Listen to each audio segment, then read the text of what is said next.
para peserta didik yang berbahagia. Kita ketemu lagi dalam pembahasan reaksi katabolisme. Dalam bahasan kali ini, saya akan menjelaskan tahapan proses respirasi sel, kemudian tempat terjadinya setiap tahapan respirasi sel, kemudian identifikasi enzim yang berperan dalam respirasi sel, dan nanti yang penting di sini adalah menghitung jumlah energi yang diperoleh dalam respirasi aerob dan anaerob. Kita masuk ke pembahasan. Seperti sudah dibicarakan, reaksi metabolisme ada reaksi katabolisme dan anabolisme. Reaksi katabolisme adalah reaksi pemecahan atau pembongkaran senyawa kimia kompleks yang mengandung energi tinggi menjadi senyawa sederhana yang mengandung energi lebih rendah. Bisa saya sampaikan bahwa energi yang tersimpan di dalam senyawa kimia, di dalam zat-zat yang asupan yang kita makan, itu tersimpan di dalam energi kimia. Kalian sudah mengetahui bahwa setiap ikatan kimia itu mengandung energi. Ketika ikatan kimia kompleks dipecah menjadi ikatan kimia yang sederhana, maka akan terjadi pelepasan energi. Tujuan utama katabolisme adalah untuk apa? Untuk membebaskan energi yang terkandung di dalam senyawa sumber. Sekali lagi, tujuan utamanya di dalam reaksi katabolisme adalah membebaskan energi.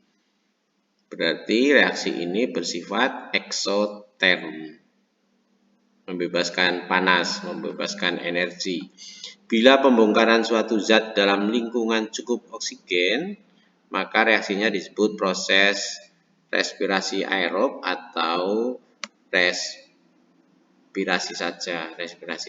Bila dalam lingkungan tanpa oksigen, disebut juga dengan fermentasi. Respirasi, pengertian respirasi ketika kalian kelas 11, ada respirasi eksternal dan respirasi internal. Respirasi eksternal ini adalah terjadinya pertukaran gas di pulmo, di paru-paru. Dan yang kita bicarakan saat ini adalah respirasi internal. Apa itu?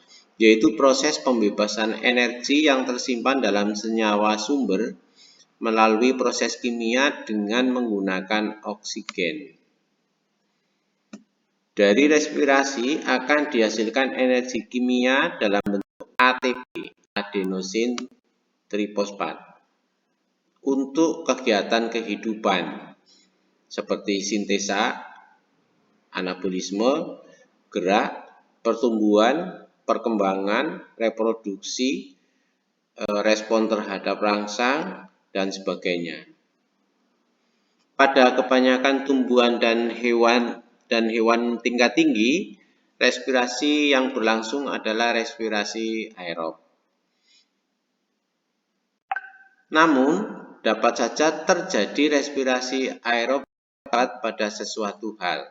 Maka, hewan dan tumbuhan tersebut dapat melakukan fermentasi. Jadi di dalam tubuh kita dapat berlangsung fermentasi dalam situasi tertentu, yaitu proses pembebasan energi tanpa adanya oksigen. Nama lainnya adalah respirasi anaerob. Di dalam tubuh kita nanti kita akan mengenal adanya fermentasi asam laktat, ya. Dari hasil akhir fermentasi dibedakan menjadi fermentasi asam laktat. Kenapa? Karena hasil akhirnya adalah asam laktat atau asam susu. atau juga asam kelelahan. Dan fermentasi jenis kedua adalah fermentasi alkohol. Kenapa? Karena hasil akhirnya dihasilkan alkohol. Kalau di dalam tubuh kita, di dalam tubuh tumbuhan, di dalam tubuh hewan tingkat tinggi, ini ya, fermentasi asam laktat atau fermentasi asam susu. Sedangkan kalau di tumbuhan tingkat rendah, juga di dalam tubuh bakteri, baik archaebakteri maupun eubakteri, serta fungi dan beberapa protista, ini menggunakan fermentasi alkohol. Kita fokus dulu ke respirasi aerob. Oksidasi. Apa itu oksidasi? Yaitu reaksi yang membutuhkan oksigen. Namanya oksidasi. Reaksi yang menggunakan oksigen. Oksidasi molekul-molekul organik oleh sel atau disebut juga respirasi seluler terjadi di dalam mitokondria. Kalian sudah menonton apa itu mitokondria? Ya, mitokondria atau nama lainnya the power of cell. Ya, adalah organel di dalam sel yang berfungsi untuk respirasi aerob. Kita lihat dulu struktur mitokondria, dan ini khususnya terdapat di dalam sel-sel eukariotik, sel-sel eukariot, sel-sel yang mempunyai selaput inti. Contohnya hewan, tumbuhan, fungi, ya, protista. Struktur mitokondria ini seperti ini, ya. Paling luar namanya membran luar, ya, outer membran. Ini.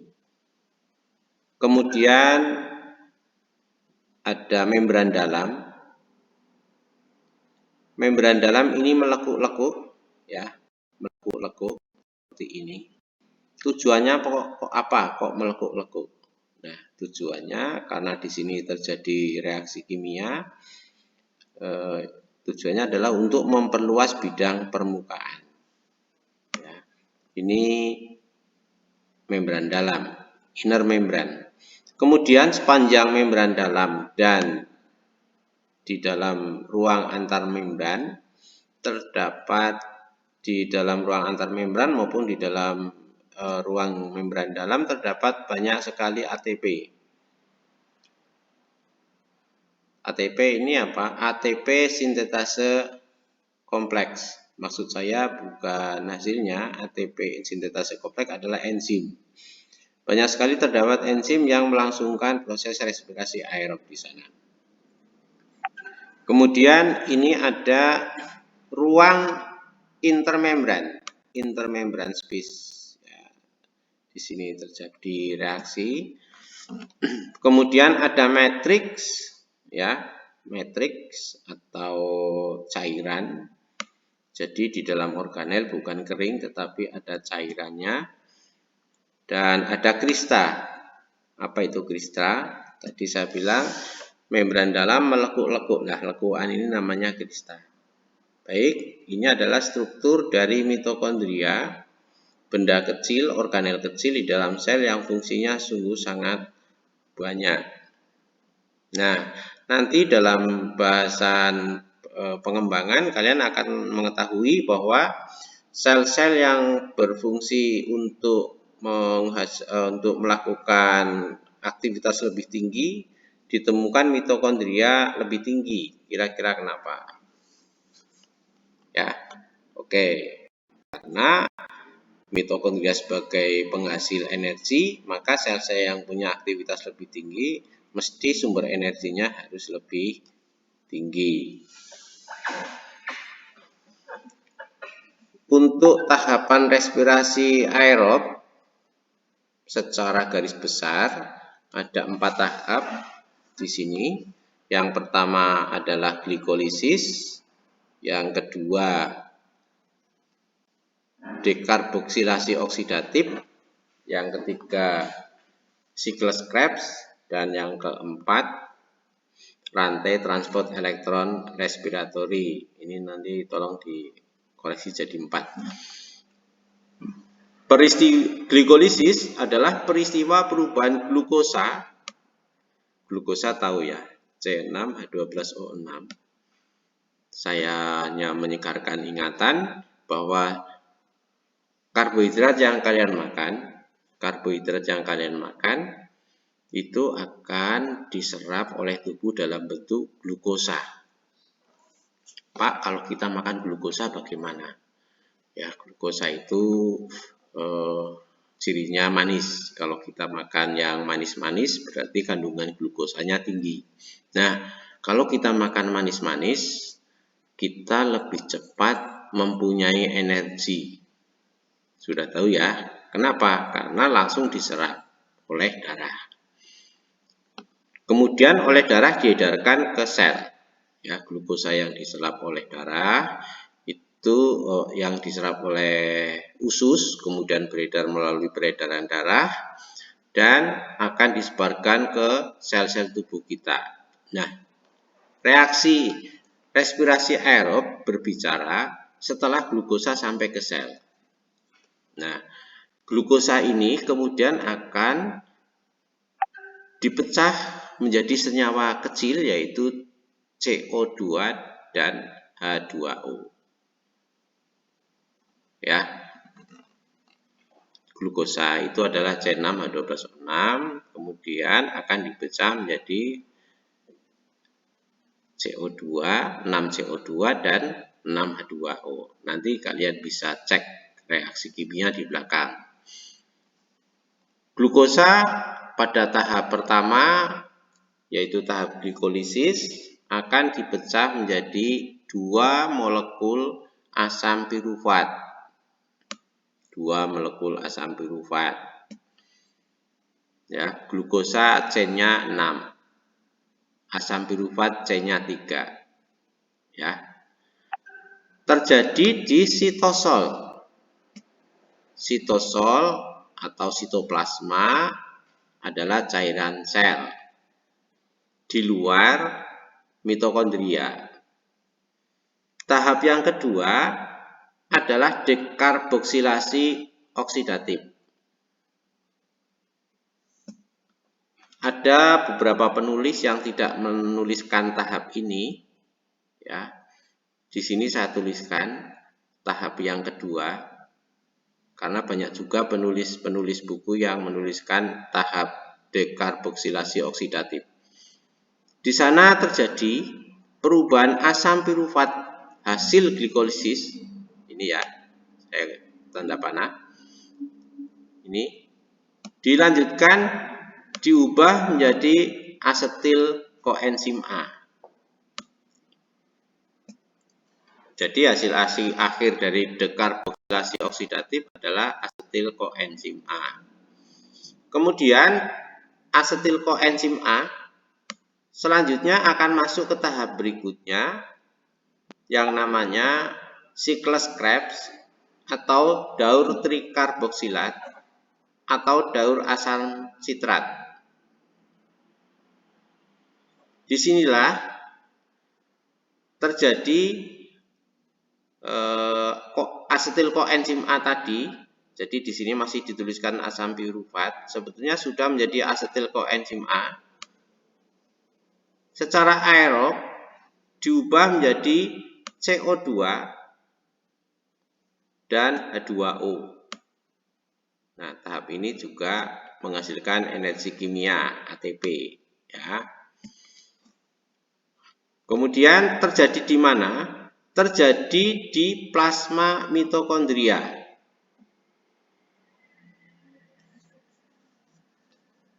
Terjadi di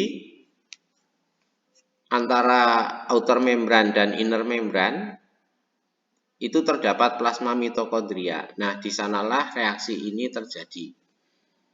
Berikutnya adalah tahap keempat, yaitu rantai transport elektron atau RER, rantai transport elektron respiratory. elektron berenergi tinggi dalam NAD dan FADH2. Dari mana NAD dan FADH2 ini adalah dua senyawa hasil dari siklus Krebs. Ya. Jadi dari siklus Krebs dihasilkan NAD, FADH2 dan ATP serta CO2 dan H2O. Dilewatkan setahap demi setahap ke tingkat energi yang rendah dan akhirnya diterima oleh oksigen sebagai aseptor terakhir ion H positif. Jadi ini nanti akan lepas di dalam siklus di dalam rantai transport elektron respiratori. NADH ini akan terurai menjadi NAD negatif dan H positif. Kemudian FADH2 ini akan terurai menjadi FADH dan FADH negatif dan H positif. Nah, elektron yang dihasilkan dari kedua senyawa ini dilewatkan setahap demi setahap ke tingkat energi yang rendah dan ion H positif yang bergeser tadi paling akhir akan diikat oleh O2 menjadi H2O. Oksidasi melalui sistem pengangkutan elektron akan terbentuk air sebagai hasil sampingan respirasi selain CO2. Ya. Nah, RER ini terjadi di membran dalam mitokondria. Ringkasan dalam gambar seperti ini. Ini adalah mitokondria. Sitosol, ini sitosol ya. Sitosol ini adalah cairan di luar mitokondria atau cairan sel. Di sini terjadi glikolisis. Ya, glikolisis terjadi di sini. Menghasilkan apa tadi glikolisis? Glikolisis menghasilkan asam pirufat. Berapa asam pirufat yang dihasilkan dari glikolisis? Ya, 2 molekul. Ini dari 1 molekul glukosa, kemudian akan diuraikan menjadi 2 molekul asam pirufat. Hasil peruraian tadi menghasilkan 2 ATP. Kemudian asam pirufat selanjutnya akan masuk melalui membran mitokondria. Ya, masuk melalui membran mitokondria. Nah, setelah di membran mitokondria tadi, asam pirufat selanjutnya akan dipecah, direaksikan lanjut menjadi asetil koenzim A. Ya, tadi tahap kedua, dekarboksilasi oksidatif. Kalau saya tulis di sini ini tahap pertama, glikolisis di sini. Kemudian ini tahap kedua yang di sini ya. Ini tahap kedua. Kemudian asetil koenzim A selanjutnya akan dijadikan bahan dasar untuk reaksi yang ketiga, yaitu siklus Krebs. Ya, tahap yang ketiga yaitu siklus Krebs, ya, atau siklus asam sitrat terjadi di plasma mitokondria. Hasilnya apa di sini? Oh ya, kalau di sini ada nggak ATP-nya di tahap kedua? Ya, nggak ada pembentukan ATP. Di sini hasilnya ada 2 ATP di siklus asam sitrat ini. Nah, dari sini nanti akan dihasilkan apa tadi? Dari sini akan dihasilkan NADH dan FADH2. Nah, inilah bahan dasar ion H positif ini nanti sebagai bahan dasar untuk transport elektron respiratory. Ya. Jadi ion H positif yang terikat dalam senyawa NADH dan FADH2 menjadi bahan dasar untuk masuk ke dalam tahap terakhir RER. Ya. Hasil akhir dari RER itu adalah 32 ATP. Reaksinya terjadi di mana? Di plasma, di cairan dalam dari mitokondria. Nah, coba kita lihat berapa jumlah ATP keseluruhan dari pemecahan satu molekul glukosa. Jadi satu molekul glukosa akan menghasilkan 2 ditambah 2 ditambah 32 ATP. Menjadi berapa? 36 ATP. Ya. Menjadi 36 ATP. Nah, sebagai catatan sebelum melangkah ke selanjutnya, sebagai catatan, seandainya tidak ada oksigen, reaksi berhenti sampai di mana? Reaksi berhenti sampai di sini. Ya, reaksi berhenti sampai di sini. Ini kalau nggak ada oksigen. Berapa ATP yang dihasilkan? 2. Ya. Nah, di sini terjadi senyawa akhir, ya. Senyawa akhir dari asetil koenzim A ini akan terbentuk asam laktat atau alkohol kalau tidak ada oksigen. Kalau ada oksigen, reaksi berlanjut terus, ya, sampai RER. Ini bagian dari reaksi pemecahan senyawa glukosa. Kanan dan kiri sama. Kalau kalian perhatikan antara gambar yang kanan dan gambar yang kiri ini sama saja. Supaya lebih jelas saya carikan 2 gambar. Yang di sebelah kanan ini ada apa namanya? Oh, ini ada keterangan yang hilang. Yaitu tempat terjadinya. Baik, saya akan sampaikan sambil jalan.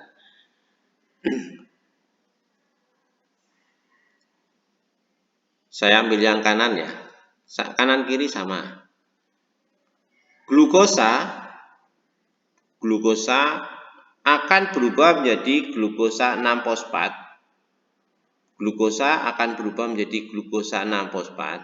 Kalian perhatikan di sini. Panahnya menghasilkan ATP atau menghasilkan ADP. Saya tebalkan panahnya. Nah, ternyata panah di sini menghasilkan ADP. Karena menghasilkan ADP, bahan dasarnya ATP, berarti di sini terjadi penggunaan ATP. Maka di sini disebut tahap persiapan memerlukan energi. Ya. Perubahan glukosa menjadi glukosa 6-fosfat membutuhkan 1 molekul ATP. Glukosa 6-fosfat berubah menjadi fruktosa 6-fosfat. Ada enggak ATP di sini? Enggak ada.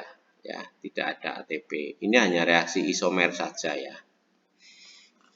Isomerasi. Kemudian fruktosa 6-fosfat berubah menjadi fruktosa 1,6-difosfat. Kalian perhatikan di sini panahnya membutuhkan atau menghasilkan ATP. Ternyata di sini membutuhkan ATP karena menghasilkan ADP. Ya. Nah, di sini dibutuhkan 2 ATP di tahap ini, yaitu dari tahap yang pertama glukosa menjadi glukosa 6-fosfat dan fruktosa 6-fosfat menjadi fruktosa 1,6-difosfat. Kalian lihat di sini ada akhiran fosfat. Ya, ini juga ada. Bahkan di sini fosfatnya double.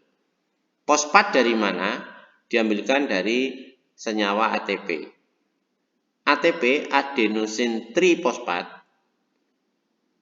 akan akan diuraikan menjadi ADP, adenosin difosfat, menghasilkan dan satu ion fosfat. Nah, ion fosfatnya itu selanjutnya diikat oleh pecahan dari glukosa ini. Udah ya, lanjut. Fruktosa 16-difosfat selanjutnya akan berubah menjadi gliseraldehid 3-fosfat. Pindah ke yang kiri. Nama lainnya fosfogliseraldehid. Saya pindah ke yang kiri ini ya. Nah, kalian bisa melihat di sini, ini terjadi pengikatan ion hidrogen NAD menjadi NADH, ya. NAD menjadi ion NADH. Dari mana ion H-nya? Ion H-nya didapatkan dari pemecahan fosfogliseraldehid menjadi 1,3-bifosfogliserat. Satu ion hidrogen lepas digantikan ion fosfat. Ya. Nah, ion hidrogen yang lepas ditangkap oleh NAD. Itu jelas ya. 1,3-bifosfogliserat bisa bifosfo, bisa difosfo, sama saja. Selanjutnya akan berubah menjadi 3-fosfogliserat. Pelepasan ion hidrogen tidak terjadi, tetapi terjadi pelepasan satu atom, terjadi pelepasan ion fosfat yang selanjutnya akan ditangkap oleh ADP membentuk ATP. Dari mana ion fosfatnya? Dari 1,3-bifosfogliserat menjadi 3-fosfogliserat. Berarti ada satu ion fosfat terlepas. Kalian perhatikan di sini, ini ada dua rantai ya, rantai kanan dan rantai yang kiri. Ya, ini bercabang dua. Sama juga di sini, yang gambar kanan tidak digambarkan. Baik, saya lanjut. 3-fosfogliserat selanjutnya akan membentuk 2-fosfogliserat, ya seperti ini, dengan melepaskan air H2O. Kemudian 2-fosfogliserat selanjutnya akan membentuk fosfoenol pirufat. Fosfoenol pirufat selanjutnya akan membentuk asam pirufat. Nah, pembentukan fosfoenol pirufat menjadi asam pirufat ini menghasilkan satu atom fosfat yang akan dipakai untuk membentuk ATP. Dari reaksi glikolisis ini, satu molekul glukosa yang beratom 6C, kalau kalian hitung ini C-nya ada berapa? 1, 2, 3, 4, 5, 6. Hasil akhirnya adalah 2 molekul asam pirufat yang masing-masing punya 3 atom C. Ini 3 ya, di sini juga 3. Maka totalnya tetap 6. Berapa total ATP yang dibutuhkan? Total ATP yang dibutuhkan adalah 2 ya. Saya beri tanda centang. Ini ATP yang dibutuhkan. Berapa ATP yang dihasilkan? ATP yang dihasilkan, ini ATP yang dihasilkan, ini juga ATP yang dihasilkan, ini ATP dihasilkan, berapa totalnya? Oke, betul, ada 4. Jadi, berapa total ATP yang dihasilkan dari glikolisis? Yaitu 4 dikurangi 2 ATP, sehingga tinggal 2 ATP. Masuk di siklus Krebs. Kalau yang glikolisis berlangsung di sitosol, kita lihat di siklus Krebs, berlangsung di mitokondria. Asetil koenzim A yang merupakan hasil dari reaksi dekarboksilasi oksidatif, tadi asam piruvat tadi akan dirubah menjadi asetil koenzim A. Ya, tidak ada perubahan ATP sehingga tidak dituliskan di sini. Asetil koenzim A selanjutnya akan masuk ke dalam siklus Krebs. Ya. Kalau diperhatikan asetil koenzim A akan berubah menjadi asam sitrat. Ya, asam sitrat ini mempunyai 6 atom karbon dengan melepaskan koenzim A-nya. Ya. Koenzim A akan dilepas di dalam mitokondria, selanjutnya nanti di dalam mitokondria akan dipompa keluar dan dipakai untuk pembentukan reaksi berikutnya, reaksi yang lain maksudnya. Kemudian asam sitrat berubah menjadi asam alfa ketoglutarat. Di sini ada 6 atom karbon. Kemudian ini menjadi 5 atom karbon.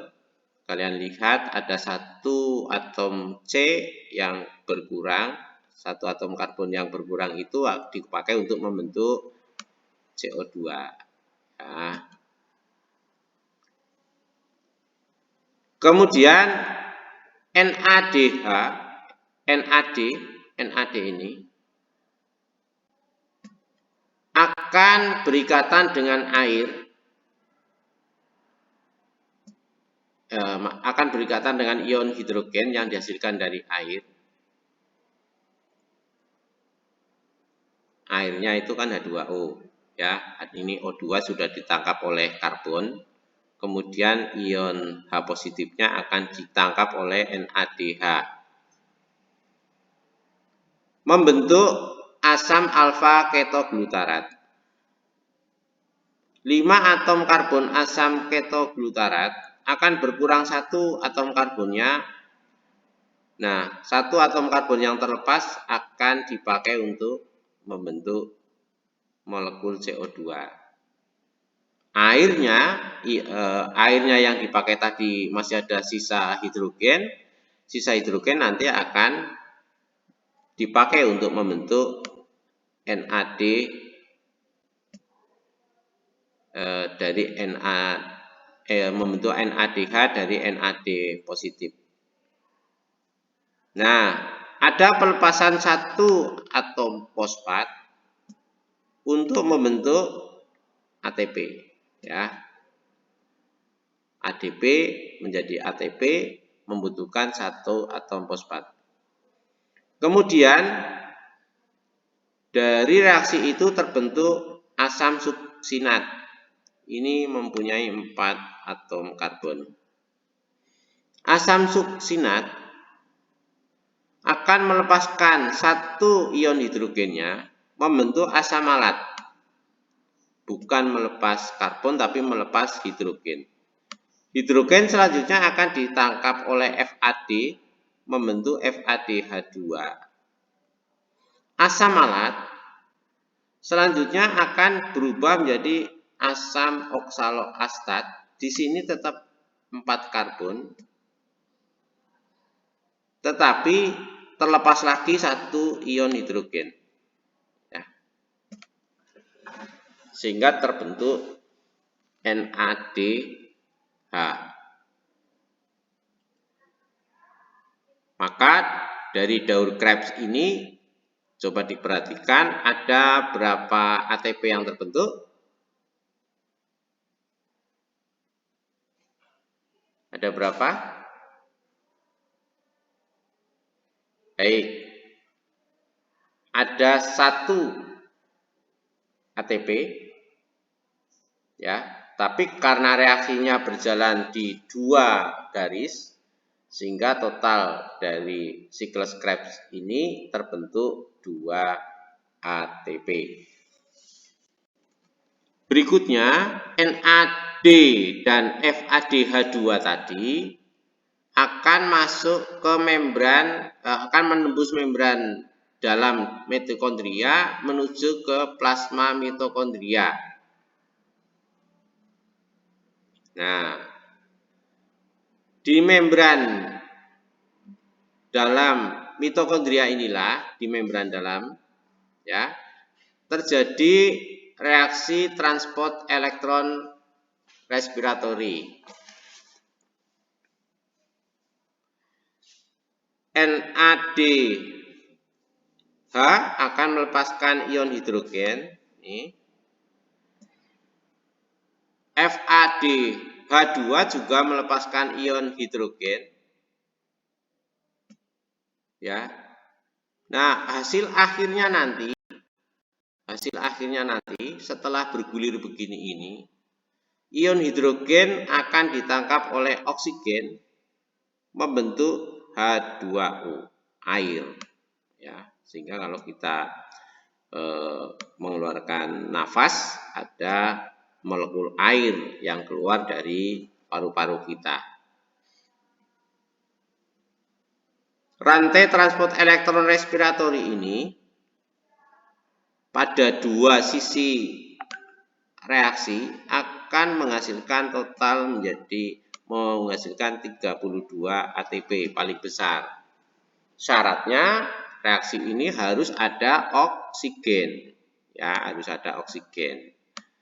Jika tidak ada oksigen, maka asetil koenzim A yang merupakan hasil reaksi lanjut dari asam biru 4 berhenti, tidak akan berkelanjutan sampai rantai transport elektron respiratory.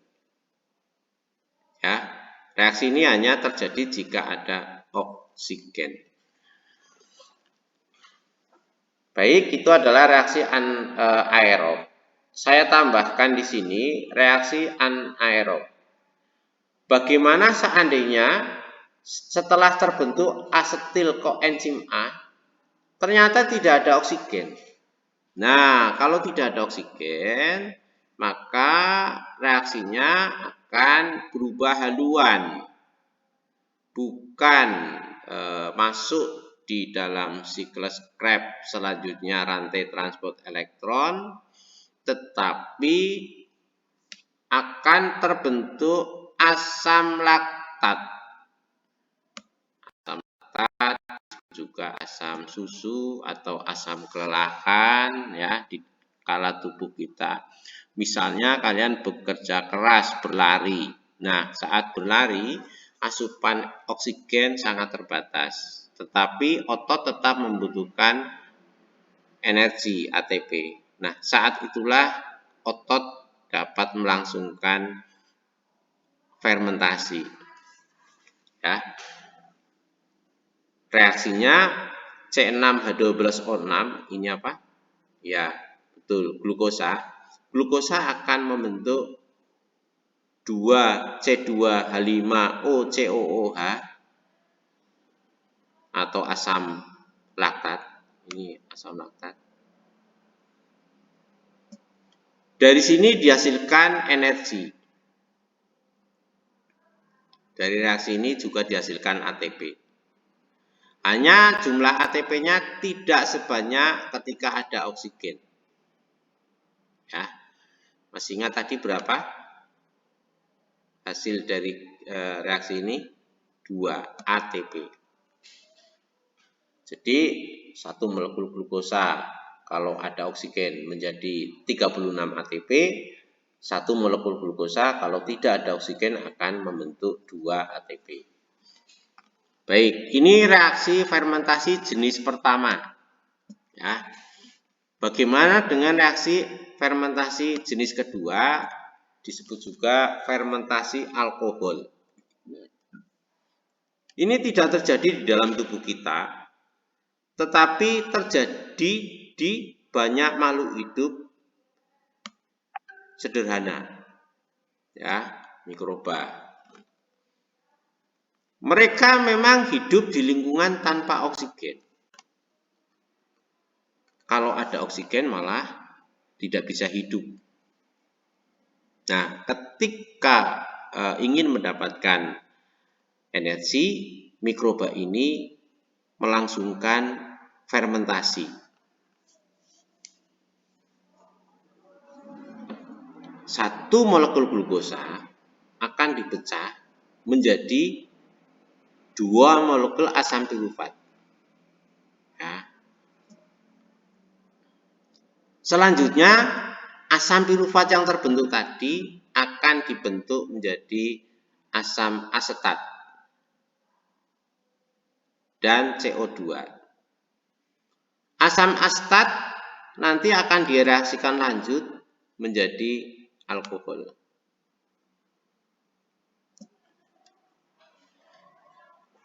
Prosesnya seperti ini. Untuk reaksi asam laktat, glukosa akan diuraikan membentuk asam pirufat. Ya, ini asam pirufat. Kemudian asam pirufat akan direaksikan lanjut menjadi asam laktat. Ya, asam laktat. Hasilnya 2 ATP. Nah, bagaimana kalau yang di dalam mikroba? Di dalam tubuh mikroba, C6H12O6 sama direaksikan menjadi asam pirufat. Nah, asam pirufat selanjutnya akan dirubah menjadi asetaldehid dan CO2. Asetaldehid kemudian oleh alkohol dihidrogenase dirubah menjadi alkohol. Ringkasan reaksinya paling bawah. Ini adalah glukosa, ya. Kalian jurusan IPA mesti harus hafal glukosa itu C6H12O6 berubah menjadi alkohol C2H5OH, ini alkohol atau etanol, menghasilkan 2 molekul CO2 dan 2 senyawa NADH2, kemudian juga dihasilkan ATP. Ya. Pada percobaan-percobaan yang dilakukan ketika offline, kalian membuat tape.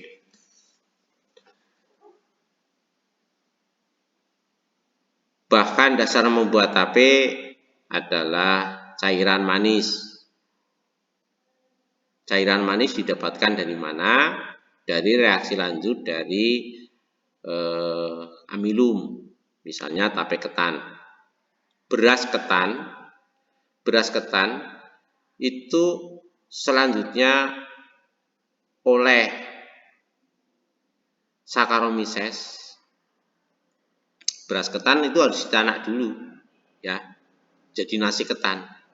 Tanpa ditanak tidak akan terjadi pemecahan menjadi glukosa, karena Saccharomyces tidak mampu memecah langsung dari beras menjadi tape, nggak bisa. Tidak ada enzim yang bisa memecah itu. Beras ketan tadi setelah dimasak menjadi nasi ketan. Nah, nasi ketan itu kan manis, ya kan? Tahu ya? Ya, semua nasi manis. Nasi ketan yang sudah mengandung C6H12O6 oleh Saccharomyces, ragi roti, jamur roti ya. Saccharomyces itu ragi ya. Akan direaksikan menjadi asetaldehid. Kemudian asetaldehid selanjutnya akan direaksikan lanjut menjadi alkohol. Jadi tape ketan yang sudah berubah menjadi beras ketan, tempatkan di suatu tempat yang tertutup. Kalau terbuka nggak mungkin jadi tape. Misalnya ditaruh di toples. Kemudian ke atasnya kamu kasih Saccharomyces. Bisa beli di banyak toko roti. Ya. ditaburkan di atas nasi ketan yang dimasukkan ke dalam toples yang tertutup. Kalau terbuka jadi enggak jadi. Kalau terbuka berarti suasananya air. Nah, kalau dimasukkan ke dalam toples ditutup berarti anaerob. Nanti akan berlangsung reaksi ini. Ya, akan berlangsung reaksi ini. Kalau dipegang, ya kamu pernah mungkin 1-2 minggu ya. Kalau dipegang toplesnya akan terasa hangat. Kenapa? Karena ada pembebasan energi. Baik, silakan dicoba sendiri di rumah. Pak, kalau misalnya C6H12O6 itu saya ganti menjadi jus mangga, boleh Pak? Boleh. Berarti nanti kamu menghasilkan anggur jus mangga ya. Saya ganti menjadi apa? Misalnya duren Pak. Boleh. Semua yang berasa manis berarti mengandung glukosa. Semua glukosa bisa direaksikan menjadi alkohol, menjadi tape. Syaratnya masukkan ke tempat yang tertutup rapat. Baik. Tugas selanjutnya dari yang saya jelaskan, buatlah ringkasan proses respirasi aerob dengan reaksi yang terjadi pada setiap tahapan menggunakan format ini. Nanti silahkan disalin di kertas, kemudian hasilnya nanti difoto ya, difoto. Silahkan nanti diupload ke e-learning ya. Hasil penugasan dari reaksi katabolisme ini. Baik, saya kira pertemuan untuk pembahasan reaksi katabolisme sekian saja. Terima kasih atas perhatian dan kerjasamanya.